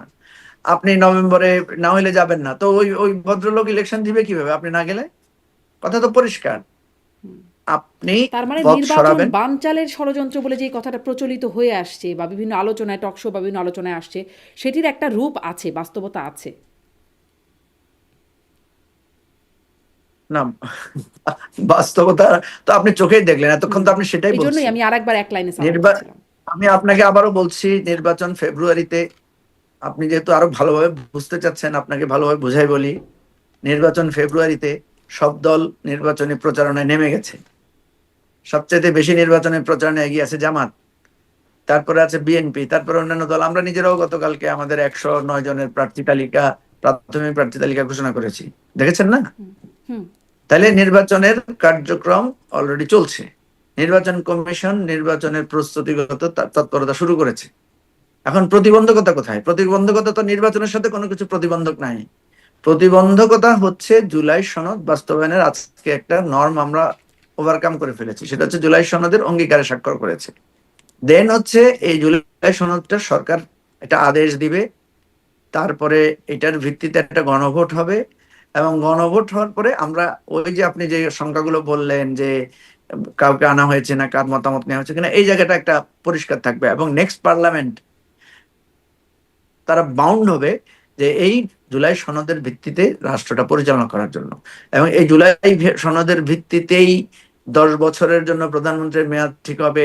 এই জুলাই সনদের ভিত্তিতে 70 অনুচ্ছেদ পার্লামেন্টে মানে কন্টিনিউ করা হবে, মানা হবে। এই জুলাই সনদের ভিত্তিতে সুপ্রিম কোর্টের লোয়ার ডিভিশন গুলো ডিস্ট্রিবিউট করা হবে। এই জুলাই সনদের ভিত্তিতেই মানে আমাদের পরবর্তী কার্যক্রমগুলো, যেমন প্রধানমন্ত্রী, লিডার অফ দ্য অপোজিশন, এরা পরামর্শ করে একটা কমিটির মধ্য দিয়ে নিয়োগগুলো হবে। এই দিস এন্ড দ্যাট যত টোটাল কার্যক্রমটা আছে। এখন আপনি ইলেকশনে আমরা দেখছি সবাই নেমে পড়েছে। সুতরাং আমি তো এখানে খুব বড় ধরনের কোনো ঘাপলা দেখি না। ওই যে ইগোর ঘাপলা যে দেখছেন ঘাপলাটা আছে, বললেন, ওই যে দেখছেন বললেন ইগো, যেটি এখনো কাটেনি। ও হ্যাঁ, সেই ইগো না কাটলে আবারও তো গণঅভ্যুত্থান সেই হতে পারে, সেই এই সরকার কন্টিনিউ করতে পারে। তার মধ্যে আছে তাওয়া গরম, শাপলার ঘাপলা, এই বিষয়গুলো আছে। মানে এই বিষয়গুলো যদি হুম, থাকে তাহলে এই সরকার কন্টিনিউ করতে পারে। মানে প্রধান উপদেষ্টা থেকে উপদেষ্টা যখন আগে যেরকম শুনতেন আরো 5 বছর, আর 10 বছর, 50 বছর, সেরকমও একটা সম্ভাবনার পথ খোলা আছে তার মানে। তো খোলা থাকবে না। আচ্ছা, আচ্ছা। আপনি দরজা আপনি আপনি আমাকে ডানেও যেতে দিবেন না, বামেও যেতে দিবেন না, তো আপনি আবার বলতেছেন পথ খোলা আছে কিনা। এটা তো একটা একটা খুব মানে মানে বোকার মতো প্রশ্ন, তাই না? আপনার ইলেকশনে, এই সরকার ইলেকশনের ডেট দিয়ে দিয়েছে, তারিখ দিয়ে দিয়েছে, প্রস্তুতি শুরু করে দিয়েছে। এরপরে আপনি ইগো দিয়ে আপনি বাধা সৃষ্টি করলে তো আপনার পদ আর কিসের খোলা থাকবে বলেন? হয় জনগণ এসে আপনাকে ফয়সালা করতে হবে, না হলে মানুষ যদি মনে করে যে না আমরাও নাই, এরাও ইগো নিয়ে থাকুক, তাহলে সরকার সেভাবে থাকবে, এটাই তো হওয়ার কথা, আর কি হবে? আপনার বার্তা মনে হয় অনেকের কাছে স্পষ্ট হয়েছে। আবার একটু আজকের প্রধান উপদেষ্টার বক্তব্যের একটা অংশে বলি। তিনি বলছেন আজকে আসলে বর্বরতা থেকে সভ্যতার দিকে যাত্রা শুরু হলো, এবং তিনি সাথে সাথে এও বলছেন যে আমরা মানে সারা বিশ্ব দেখবে। তিনি নির্বাচন প্রসঙ্গেও বলছেন, কিন্তু তিনি বলছেন যে আমরা আমাদের নির্বাচন নিজেরা করব, জুলাই সনদ যারা করেছে তাদের হাতে নির্বাচন, পুলিশ এসে কেন ধাক্কাধাক্কি করবে, আমরা ইনশাল্লাহ পারবো, সেই পারার চিহ্ন রেখে গেলাম। মানে পুলিশ এসে ধাক্কাধাক্কি করবে না, করার কোনো দরকার হবে না, আমরা নিজেরাই পারবো, চিহ্ন রেখে গেলাম। এভাবে ঠিক অনুষ্ঠানের আগেই জুলাই যোদ্ধাদের পেটানো হলো, সেটা তাদেরকে ওখান থেকে তাড়িয়েই দেওয়া হলো, সেখানে বাসে অগ্নিসংযোগ বা বাস ট্রাক ভাঙচুরের ঘটনা ঘটলো। মানে এই ঘটনাগুলো তো ঘটলো, জুলাই যোদ্ধার হাতও খুলে গেল একজনে, দেখলাম একটা খুবই মর্মান্তিক ঘটনা, আর্টিফিশিয়াল যে হাত লাগানো সেটি খুলে গেছে, সেটিও ছবিতে চলে এসছে। মানে ধাক্কাধাক্কিতে তো বড় অনেক ছোট কথা, অনেক বড় সহিংসতার মতো একটা ব্যাপার। এই চিহ্ন রেখে গেলাম আসলে নির্বাচনের আগে, আমরা পারবো সেই পারার চিহ্ন। কি করা দরকার ছিল আপনি মনে করেন? আপনি কি মনে করেন কি করা দরকার ছিল? আমি তো আসলে বলতে পারবো না, কিন্তু চিহ্নটা কেমন রেখে গেলেন সেটা আসলে প্রশ্ন। প্রধান সেটা উপদেষ্টা আপনি বলছেন আমরা বলেন। পারবো, চিহ্ন রেখে গেলাম, আপনি চিহ্নটা কেমন? আপনি আপনি নিজেই বলেন না চিহ্নটা কেমন। ধরেন এই যে আজকের যে আয়োজনটা হয়েছে, এটা অনেক দিন আগে থেকে আয়োজন না? হুম আমাদের এত আলোচনা হলো, জুলাই সনদ ফিক্স হলো, সবকিছু হলো, পাবলিকলি ডকুমেন্টস করা হয়েছে না? হুম। তো জুলাই যোদ্ধারা এতদিন এটা নিয়ে আপত্তি, যারা আজকে আসলেন এখানে, তারা এতদিন কি তাদের কিছু শুনেছেন? আপনি তাদের কোনো আপত্তি শুনেছেন? আমি আপনাকে প্রশ্ন করছি, না না শুনেছেন না, এদের জুলাই আপত্তি? যোদ্ধারা তো এভাবে এসে সামনাসামনি রাস্তায় নেমে আপত্তি করে নাই। রাস্তায় নিয়ে আপত্তি করে নাই। তারা কি কোনোদিন আমাদের আমরা যে কমিশনে যে ফাইনাল করলাম, চূড়ান্ত করলাম, পরশুদিনও প্রধান উপদেষ্টা গিয়ে সেখানে ফাইনাল করলেন, তারা কি সেখানে গিয়ে প্রতিবাদ জানিয়েছেন? না কোনো স্টেটমেন্ট করেছেন? কোনো স্মারকলিপি দিয়েছেন? না, করেন নাই। তাহলে কেন? না একটা তাহলে সংবাদ জুলাই সম্মেলন যোদ্ধারা এসে গেলেন, করেন? জুলাই যোদ্ধারা আসলেন, জুলাইয়ের সম্মুখ সারির নেতৃত্ব তারা আসলেন না। জুলাই যোদ্ধারা এসে এবং না জামাতের আমির আমি এই তো আমি তো সহিংসতার ঘটনায় প্রতিবাদ করছেন, না না না, নিন্দা আপনি কথা জানাচ্ছেন। ঘুরাবেন না, আপনি কথা পাশ কাটাবেন না। আপনাকে আমি যেটা জিজ্ঞেস করছি সেটার জবাব না না, দেন। আমি আসলে উত্তর কথা দিতে পারবো না, আমি হচ্ছে শুধু যে প্রশ্নই করব না যে না এটি না, আসলে কেন হলো, আপনাকে এটা উত্তর কিভাবে না, কেমন হলো। আপনাকে উত্তর দিতে হবে। আপনি যখন আমাকে প্রশ্ন করবেন, সেই প্রশ্ন কেন করছেন সেটার উত্তর আপনাকে দিতে হবে। প্রথম কথা হলো আপনি প্রশ্ন করলেন যে তাদেরকে কেন পেটানো হলো। তো আমি তো আপনাকে প্রশ্ন না, করলাম যে আমি তারা কেন পেটানো কেন হলো সেই আসলো। প্রশ্নটা করি নাই, আমি প্রশ্ন করছি কেমন না চিহ্ন রেখে করেছেন যাওয়া হলো, আপনি, যেই চিহ্নের কথা প্রধান না না উপদেষ্টা না, আপনি বলছেন। আপনি প্রশ্ন করেছেন তো যে কেন তাদেরকে পেটানো না হলো, না, আমি এই তাদের হাত প্রশ্নটা খুলে করি গেল, নাই। বললেন না? না, না কেন আপনি পেটানো বললেন হলো না না, হাত তারা খুলে গেল, তারা বাধা প্রয়োগ করছিল, পুলিশ বাসে তাদের সরিয়ে অগ্নিসংযোগ দিয়েছে করা এবং হলো। সহিংসতা হয়েছে। হ্যাঁ আপনি নিজেই বললেন যে হাত খুলে গেল, বাসে অগ্নিসংযোগ করা হলো, ঢুকে পড়লো, এগুলো তো বললেন। হ্যাঁ। তো প্রশ্ন হচ্ছে কেন ঢুকে পড়লো।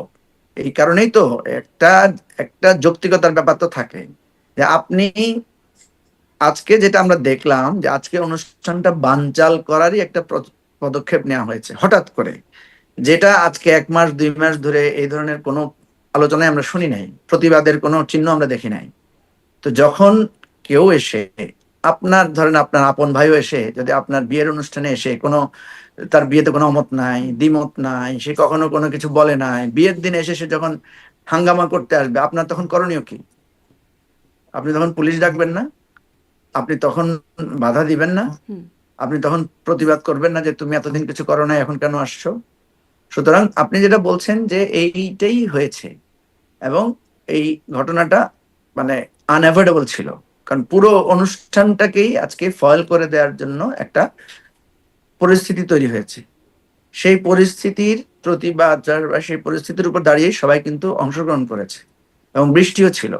সুতরাং আপনি এটার সাথে ওইটাকে যদি মিলিয়ে ফেলেন, মানে তাহলে কি আপনি তাহলে বলছেন, হবে না। আমি জানি না, মানে ঘটনাটা যা দেখলাম সেই প্রেক্ষিতে প্রশ্ন করছি যে তাহলে কি তাদেরকে মানে সেভাবে পেটানোটা বা তাদের এটা জায়েজ ছিল, এটা সঠিকই হয়েছে? আপনি বলেন না কি ছিল। আমি তো বললাম আপনার বিয়ের অনুষ্ঠানে বিয়ের তো আপনার আসলে আপন এটা তো ভাই বিয়ের যদি এসে, অনুষ্ঠান না, আর যদি বিয়ের অনুষ্ঠান হয় তারাই আসলে বরকনের ভূমিকায়, কারণ তারা জুলাই যোদ্ধা, স্বাক্ষর হচ্ছে জুলাই সনদ। সেটাই তো বললাম, আরে ভাই আপনার ভাই, আপনার আপনার বিয়েতে আপনার ভাই বরকনে না, অংশ না? সে এতদিন প্রতিবাদ করলো না, বিয়ে হচ্ছে, সম্বন্ধ হচ্ছে, সবকিছু সে দেখতেছে, আজকে হঠাৎ বিয়ের দিন এসে করলে, তখন আপনি সে বিষয়টা কিভাবে নিবেন? আমি তো আপনাকে জিজ্ঞেস করতেছি। আপনি বলেন না যে আপনি কি হাসি মুখে বলবেন আসো হে ভাই না, আমার আসলে বিয়ে তার ভেঙে মানে দিই, কি এটা এই করবেন? বিয়ের বরকনে হচ্ছে, যদি এটা বিয়ের আয়োজন হয় বরকনে হচ্ছে এই পক্ষগুলো আর তারা হচ্ছে তৃতীয় পক্ষ, মানে ভাই বোন বা আত্মীয় স্বজন, তারা আর এসে ঝামেলা তৃতীয় পক্ষ করছেন। না তো, তৃতীয় পক্ষ না, তৃতীয় পক্ষ না তো। হ্যাঁ, আপনি তো মানে আপনি বারবার বিষয়গুলোকে জটিল করছেন, কারণ আমি তো খুব সহজভাবে বলছি। যেই যারা বলছে এই জুলাইয়ের পক্ষ, তাদের জন্যই তো এই জুলাই সনদটা তৈরি হয়েছে। সেই জুলাই সনদে সেখানে স্পষ্ট করে বলা আছে যে আহত, পঙ্গু এবং শহীদ পরিবারের জন্য সর্বোচ্চ তাদের জন্য রাষ্ট্র দায়িত্ব নেবে, তাদের জন্য নিয়েছেও রাষ্ট্র, ঠিক আছে, যতটুকু এখন পর্যন্ত নিয়েছে, বাকি আরো নিবে। এবং বলা হয়েছে যে তাদের এই বিচারের দায় আমরা সবাই মিলে আমরা নিব, আমরা যারা এই স্বাক্ষর করছি, ঠিক আছে। আচ্ছা, এটা ফয়সালা হয়ে গেছে আরো মানে বলা যায় 1 মাস আগে। তখন কোনো প্রতিবাদ হয় নাই, তখন কোনো দাবি উঠে নাই, তখন কেউ এসে বলে নাই যে এখানে এই কথাটা। তারপরও তারা যখন ঢুকে গেছে, ঠিক আছে, তাদেরকে বলা হয়েছে যে ঠিক আছে, তোমাদের আরো অ্যাসুরেন্স যেটা দরকার সেটাও করা হয়েছে, ঠিক আছে। এরপরে তারা বাইরে গিয়ে যখন রাস্তাঘাটে করবে তখন পুলিশ তাদেরকে নিবৃত্ত করবে না।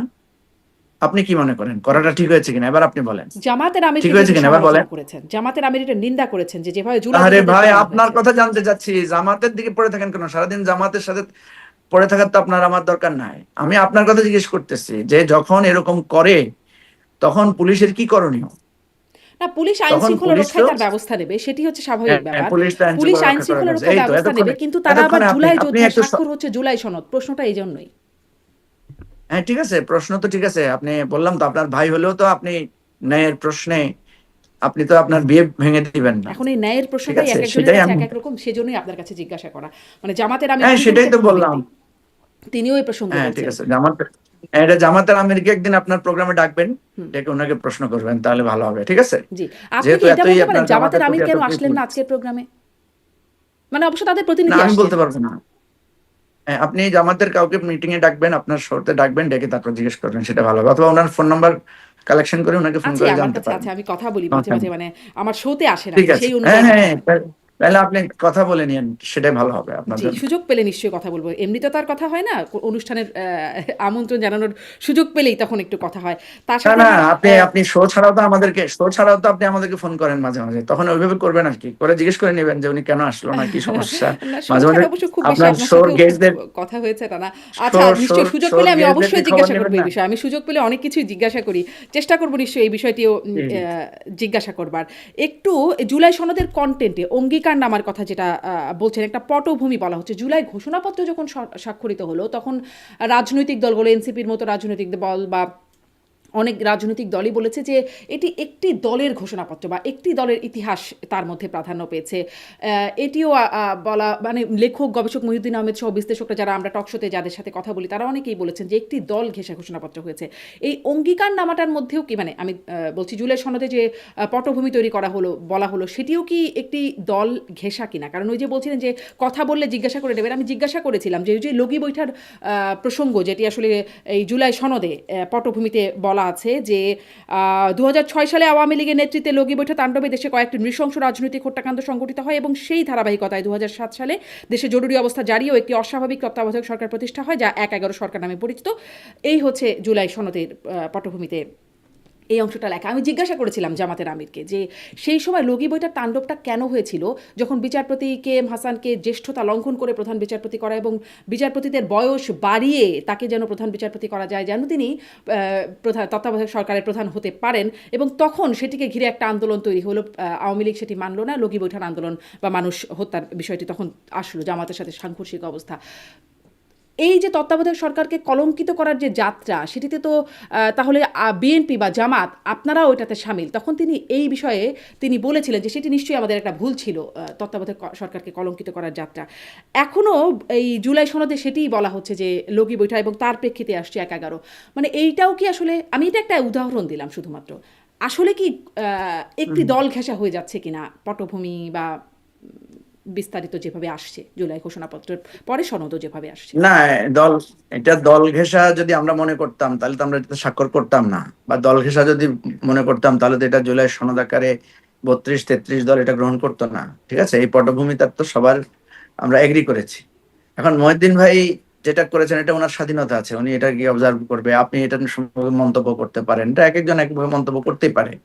কারো কারো কাছে তো জুড়ে মানে লগি বৈঠা এটা একটা মহত্তম কাজও বিবেচিত হতে পারে, তাই না? কারণ যারা লগি বৈঠা করে মানুষ মেরেছিল সে সমস্ত মামলাগুলো তো নেওয়া হয় নাই, বিচারও হয় নাই সেই সময়ে। সুতরাং সুতরাং ওইটা এক একজন এক এক ভাবে দেখবে, এবং যারা যেভাবে দেখার তারা সেভাবে দেখুক। কথা হচ্ছে আমরা এই 32-33টা দল মনে করি যে যেখানে যা কিছু সুন্দরভাবে এসেছে সেটাকে সবাই আমরা একমত হয়েছি। যেগুলোর ব্যাপারে সাংবিধানিক প্রশ্নে যে সমস্ত বিষয়ে নোট অফ ডিসেন্ট দেওয়া হয়েছে সেগুলো নিয়ে আমরা আলোচনা এখনো অব্যাহত রেখেছি।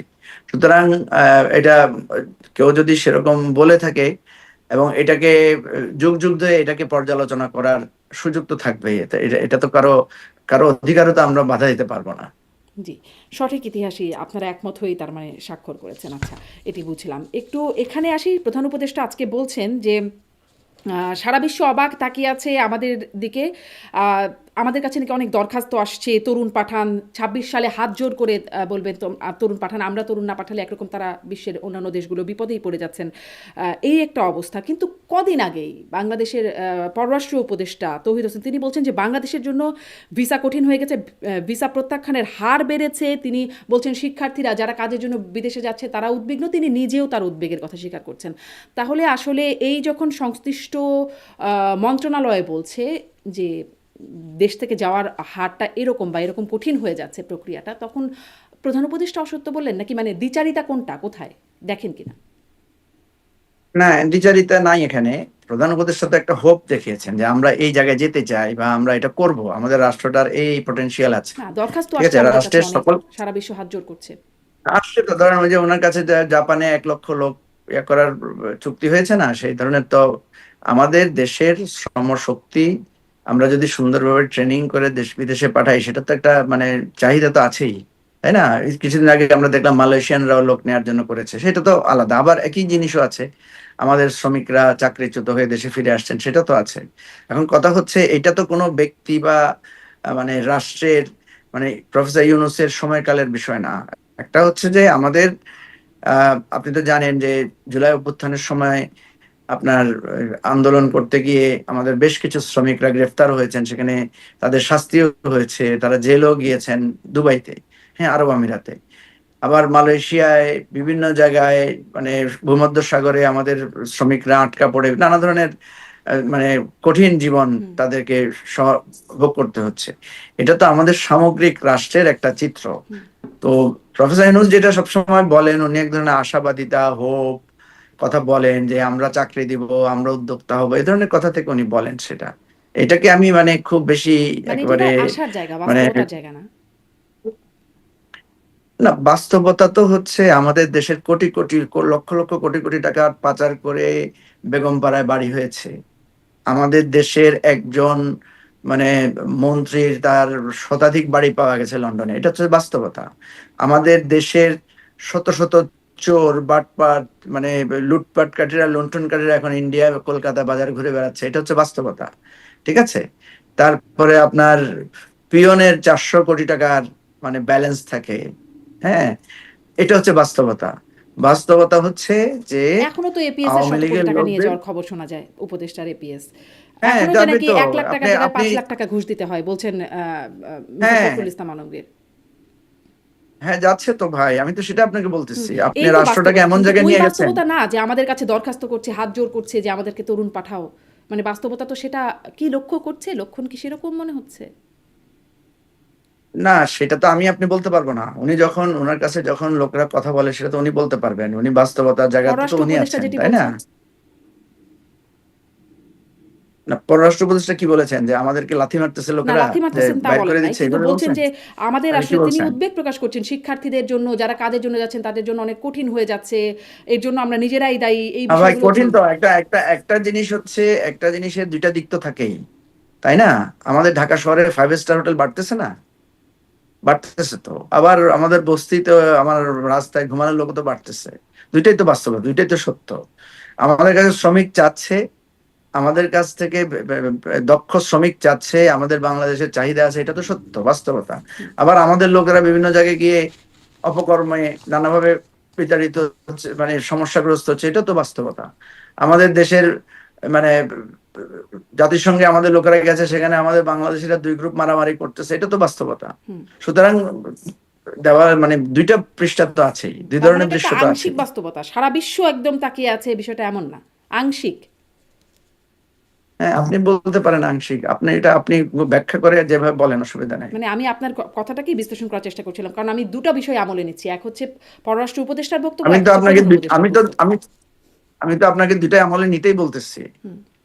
আমি তো আপনাকে দুটা বিষয় আমলে নিতেই বলতেছি, যে আমাদের বাংলাদেশে গরিব লোকেরা বাচ্চার বেতন দিতে পারে না, আত্মহত্যা করতেছে, এটা হচ্ছে বাস্তবতা। আর আমার দেশের লোকেরা এখান থেকে টাকা লুটপাট করে বেগম পাড়া বানাচ্ছে, এটাও বাস্তবতা। ঠিক আছে? তো আপনি যদি এখন বলেন যে লুটপাট করে বেগম পাড়া বানাচ্ছে, এটা আংশিক বাস্তবতা, তাহলে ঠিক আছে, আপনার হুম। কথার সাথে একমত। আর আপনি যদি বলেন যে আহ, খিদার জ্বালায় সন্তান বিক্রি করে দিচ্ছে, সেটাও আংশিক বাস্তবতা। ঠিক আছে, আপনার কথার সাথে আমার দ্বিমত নাই। হুম। কিন্তু আসলে এটা তো একটাই জায়গা, সেটা হচ্ছে আমাদেরকে নিতে আগ্রহী হচ্ছে নাকি হচ্ছে না। প্রধান উপদেষ্টা বলছেন আমাদেরকে হাত জোর করবে ২৬ সালে, এখন আমাদের দিকে তাকিয়ে আছে, অনেক দরখাস্ত আসছে। আর পররাষ্ট্র উপদেষ্টা বলছেন ভিসা কঠিন হয়ে গেছে, ভিসা প্রত্যাখ্যান করছে। কাজের জন্য যারা যাবেন, শিক্ষার্থীরা যাবেন, তারা উদ্বিগ্ন, তিনি নিজেও এটি দিয়ে উদ্বিগ্ন। আসলে দুটা বাস্তবতা আপনি বলছেন। শেষ আপনি প্রশ্নের বলেন দিকে আসি একটা যে জায়গায় তিনি, যাবে, জি, আর যোগ করেন আপনি যদি বলেন বলেন। একটা একটা একটা জায়গায় যাবে শিক্ষার জন্য, আর একটা জায়গায় যাবে যে চাকরির জন্য, দুইটা তো আলাদা। আপনি দুইটাকে জটিল করে ফেলতেছেন কেন? আমি তো বলতেছি যে আমাদের শ্রমশক্তির, শ্রমবাজারের যথেষ্ট পটেনশিয়ালিটি আছে। আমাদের শ্রমবাজারের দরজা খুলতেছে, মালয়েশিয়ায় খুলতেছে, সৌদি আরবে, তারপরে আপনার যেটা বলেছে জাপানে, এটা তো খুলছে, এটা তো বাস্তবতা। এটাকে আপনি অস্বীকার করতে পারেন? জাপানে যে 1 লাখ লোক নিয়োগের প্রক্রিয়া চলছে, চেয়েছে, এটা কি মিথ্যা? আপনি কিন্তু বলেন। সেটাই, কিন্তু পররাষ্ট্র উপদেষ্টা বলছেন যে কাজের জন্য যারা যাবে তাদের জন্য কঠিন হয়ে যাচ্ছে, ঠিক শিক্ষার্থীদের আছে, জন্য। তো আপনি একটা জিনিসকে এত পেঁচাচ্ছেন কেন? আমি তো বলতেছি যে ভাই, আমি তো বলতেছি 400 কোটি টাকা পিয়নও রাখছে, এটাও বাস্তবতা। শেখ হাসিনা বলে না এটা? হুম, বলেছেন। বলছে তো। তো তো এটা তো আপনি, এটা অসুবিধা কোথায়? শেখ হাসিনা একদিকে একটা বলতেছে, আরেকজন বলতেছে আমরা খুব সৎ ভালো। ভালো লোকও তো আছে শেখ হাসিনার গ্রুপের মধ্যে, একটা দুইটা ভালো লোক থাকতে পারে না? তো আপনি দুইটা কথাকে নিয়ে এইটা বললো কেন? ওইটা কোনো, দুইজনেই সত্য কথা বলছে। ঠিক আছে, জি, মানে দুইজনেই দুজনেই সঠিক সত্যি কথা কথা বলেছে। বলছেন। একজন হচ্ছে আমাদের দিকে অনেক দরখাস্ত আসছে, আর একদিকে আমরা খুব প্রত্যাখ্যাত হচ্ছি, আমরা কাজের জন্য কঠিন হয়ে যাচ্ছে, দুটোই একসাথে সত্যি কথা। তাহলে সবশেষ জায়গায় আসি, প্রধান উপদেষ্টা আরও একটা বিষয় বলছেন, আপনি গভীর সমুদ্র কোনটাকে বন্দর মিথ্যা করে মনে দেওয়ার কথা করছেন তিনি। বলেন তো? আপনি কোনটাকে মিথ্যা মনে করছেন? আমি বিষয়টা বুঝতে পারছি না বলে আপনার কাছে প্রশ্ন করছি, যে আপনি ওখানে ছিলেন বা পুরো উপদেষ্টাদের সাথেও আমি তো যাতায়াত করেন। আপনাকে ব্যাখ্যা করে, আমি তো আপনাকে ব্যাখ্যা করে বোঝানোর পরও আপনি বুঝতেছেন না। আপনি এত কম বোঝেন কেন? এই আমার আপনাকে সমস্যা আছে ব্যাখ্যা একটু, করে তো, আমি আসলে হ্যাঁ, একটু আপনার কমই একটা বুঝি সমস্যা জনাব আছে। মুজিবুর রহমান মঞ্জু। আপনার আসলে সমস্যা আছে, আমি দেখতে পাচ্ছি, এটা আগে জানতাম না। আপনাকে আমি বুঝিয়েই বললাম হুম। যে ডক্টর ইউনূস যেটা বলেছেন এটা একটা বাস্তবতা, এবং এটা প্রমাণও আছে। আপনি হুম। নিজেও স্বীকার করলেন যে 1 লক্ষ শ্রমিক জাপানে রপ্তানি করার একটা চুক্তি হয়ে গেছে। আপনি নিজে দেখলেন মালয়েশিয়ার প্রধানমন্ত্রী এসেছেন, মালয়েশিয়ার সাথে একটা চুক্তি হয়েছে, আমাদের টিকেছে। আমাদের কাছে লোক চাচ্ছে, লোক পাঠানো হচ্ছে, এটা একটা বাস্তবতা। আমি তো আপনাকে সেটাই বলছি, জি, আপনাকে বুঝেই কিন্তু বললাম। এটি কি আপনি করে হতে বলতেছেন পারে যে জনাব আপনি মুজিবুর বুঝতে রহমান মঞ্জু? পারছেন না। সারা বিশ্ব আমাদের কাছে হাত জোর করবে, সারা বিশ্ব দরখাস্ত করছে, অথচ আমাদের ভিসা প্রত্যাখ্যাত হচ্ছে, আমাদের কাজের জন্য, আমাদের শিক্ষার্থীদের জন্য যাওয়াটা কঠিন হয়ে যাচ্ছে, আগের চেয়ে আরো কঠিন হয়ে যাচ্ছে। আপনি বলেন এবার। আমি তো বললাম দুইটা কথা, আপনি এখন বলেন না। আপনি তো মুশকিল না আপনাকে নিয়ে। আপনি হয় আমারটাকে গ্রহণ করবেন, নাহলে আপনি একটা বলবেন যে এটা সত্য না। আমি তো আপনাকে জিজ্ঞেস করলাম যে ডক্টর ইউনূস কি মিথ্যা বলছেন, না এই আপনার পররাষ্ট্র উপদেষ্টা মিথ্যা বলছেন? আপনি এটা বলে দেন, তাহলে তো হয়ে গেল। আমি এটা আপনার কাছেই জানতে চাচ্ছিলাম। আপনি বলছেন দুজনেই সত্যি আমি তো বলছেন, তার আপনাকে, মানে সারা বিশ্ব আমি তো চাইছে, বলছি আবার সারা দুজনেই বিশ্ব সত্যি কথা থেকে বলছে। প্রত্যাখ্যাতও হচ্ছে, এটাও সত্য। সারা বিশ্ব থেকে প্রত্যাখ্যাত হচ্ছে বলে নাই তো উনি, আপনি তো এটা নিজে বানিয়ে বলছেন। হুম, মানে সারা উনি বিশ্ব চাচ্ছে বলছেন যে আমাদেরকে, এটি একটা, আমি আসলে তাদের দুজনের হ্যাঁ, কথাটাকে উনি বলছি, উনি আবার বলছেন, আমাদের জন্য আপনি কঠিনও হয়ে অযথা যাচ্ছে। আপনি আপনি একটু বুঝতে, আপনি আস্তে আস্তে বোঝার চেষ্টা করুন, তাহলে সহজে বুঝবেন। আপনি এটাকে জটিল ভাবে বুঝলে তো আপনি বুঝবেন না। হুম। উনার কাছে বিভিন্ন জায়গা থেকে যেটা চাচ্ছে, উনি আশার দিকটাকে বলেছেন। আশার দিক তো আছে, আবার হতাশার দিক আছে। উপদেষ্টা হতাশার দিক বলেছেন, এটা তো হতেই পারে। একজন আশার দিককে তুলে ধরলেন, একজন হতাশার দিক। আমাদের রাষ্ট্রটা তো এরকমই আছে। আমাদের রাষ্ট্রে আপনার 10 লাখ টাকা বেতন পায়, 15 লাখ টাকা বেতন পায়, এখন শত শত মানে অফিসিয়াল আছে। আর 10,000 টাকা বেতন পায় এরকম, বা 10,000 টাকার নিচে কম পায় লক্ষ লক্ষ আছে। এখন যে বললো যে আমাদের দেশের মানুষ না খেয়ে মারা যাচ্ছে, এটা যেমন সত্য। আর আমাদের দেশের 5 স্টার হোটেলে খাবার অপচয় হচ্ছে, দুটোটা তো খাবার প্রসঙ্গে। তো আপনি দুইটাকে একেবারে মানে জটিল করছেন কেন? আমি তো আপনাকে বলছি যে দুইটাই সত্য। একদিকে রিফিউজ হচ্ছে বিভিন্ন জায়গায়, ছাত্রদের ব্যাপারে উনি বলেছেন, আর উনি বলেছেন শ্রমিকদের ব্যাপার নিয়ে। আপনি এটাকে এত জটিল করে ভাবার দরকার নাই, ঠিক আছে? হুম। শুধু ছাত্রদের ব্যাপারে বলেন নাই, উনি কাজের ক্ষেত্রেও বলছেন যে কাজের জন্য যারা যাচ্ছেন তাদের জন্য আরে ছাড় দেওয়া ভাই, হয়েছে। আপনি তো আমার কথা নিচ্ছেন না, তো নিচ্ছি বলে নিচ্ছি, ফেলেন আপনার না কথা আপনি নিচ্ছি, যে আপনি আপনার, বলছেন দুটাই আপনি বাস্তবতা। বলেই ফেলেন না যে উনি মিথ্যা কথা বলছে। আপনি তো আবার ভাই না, ঝামেলা আপনি বলছেন করতেছেন। দুটাই আপনাকে তো বললাম বাস্তবতা। যে আচ্ছা, আপনি, আপনার কথা নিলাম, মানে সেটি তো এখন আপনি বলেন যে দুইটা বাস্তবতা না, তাহলে তো হয়ে গেল। জি।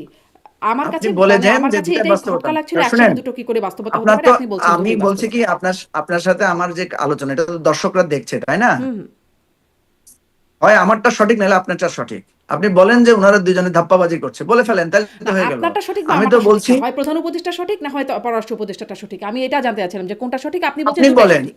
আপনি, আমি তো বলছি দুইটাই সঠিক, দুটাই আপনি সঠিক, বলেন জি। যে ক্যাবটা আমি সঠিক। তাহলে পরের প্রশ্নে যাই। মানুষ আসলে এটা এখান থেকে আপনার বিশ্লেষণটা নিশ্চয়ই আমলে নেবে যে দুটাই সঠিক। একই সাথে আমাদেরকে সারা বিশ্ব থেকে আমাদের জন্য আবেদনও আসছে, হাত জোড় করেও বলছে পাঠানোর জন্য, আবার আমাদের জন্য একই সাথে কঠিনও হচ্ছে। দুটোই আসলে বাস্তবতা। প্রধান উপদেষ্টা আরও বলছেন গভীর সমুদ্র বন্দর করে দেওয়ার কথা বারবার বলছেন। এভাবে হলে তাহলে সিঙ্গাপুরে পরিণত হবে। মানে এটা নিয়ে আমাদের অনেকটা কন্ট্রোভার্সি আছে, বিতর্ক জায়গা আছে। রাজনৈতিক দলগুলো এই বঙ্গোপসাগর, ঘাঁটি ইত্যাদি বিষয় নিয়ে কথা বলছেন। মানে তিনি এই বিষয়টিকেই প্রায়োরিটি দিলেন। এটি আপনার কাছে কেমন লাগলো? কোনটা? এই যে বঙ্গোপসাগরের মানে গভীর সমুদ্র বন্দর করে দেওয়ার কথা তিনি বলছেন, যে তিনি এটিতে বারবার বলছেন এই বিষয়ে। আজকের বক্তব্যে বলছেন। না, আমাদের গভীর সমুদ্র বন্দরের কাজ, আমরা যেটা আপনার ওই যে মহেশখালীতে ডিপ সি পোর্টের জন্য যে কাজটা হচ্ছে, হ্যাঁ, সেখানে তো একটা বিরাট আপনার শিল্প কারখানা গড়ে ওঠার একটা সম্ভাবনা তৈরি হয়েছে। আমাদের এখানে ডিপ সি পোর্ট হলে তো এটা আমাদের জন্য আর্থসামাজিক, হুম, আমাদের কর্মসংস্থানের জন্য একটা বিরাট সুযোগ সৃষ্টি হবে, এর তো কোনো সন্দেহ নাই। ঠিক আছে, এটা তো সঠিক কথা। জি। আপনি এটাকে সমর্থন করছেন। মানে সঠিক কথা তো বটেই, কিন্তু এটা নিয়ে অনেক বিতর্কের জায়গা তৈরি হয়েছে। মানে রাজনৈতিক দলগুলো না, অনেকে। বিতর্ক, বিতর্ক তো থাকতেই পারে, কারণ সবাই তো সবকিছুর ব্যাপারে একমত হবে এমন কোনো কথা নাই। জি। অনেক ধন্যবাদ। দেখা যাক আসলে সামনে জুলাই সনদটা গণভোট, সেটি নিয়ে বিতর্কটা থাকেই। আপনি বলছিলেন যে ইগোর কথা, সেটিই থাকে নাকি আসলে ইগোকে কেটে সামনের দিকে আলোর পথে যাওয়া যায়, সেটি নিশ্চয়ই আমরা দেখব। নিশ্চয়ই সামনেও আপনাকে পাবো এই বিষয়গুলো নিয়ে কথা বলবার জন্য। অনেক ধন্যবাদ জনাব মুজিবুর রহমান মঞ্জু। জি জি, অনেক ধন্যবাদ, ভালো থাকবেন জি, শারমিন, থ্যাংক ইউ। আপনিও ভালো থাকবেন। অনেক ধন্যবাদ।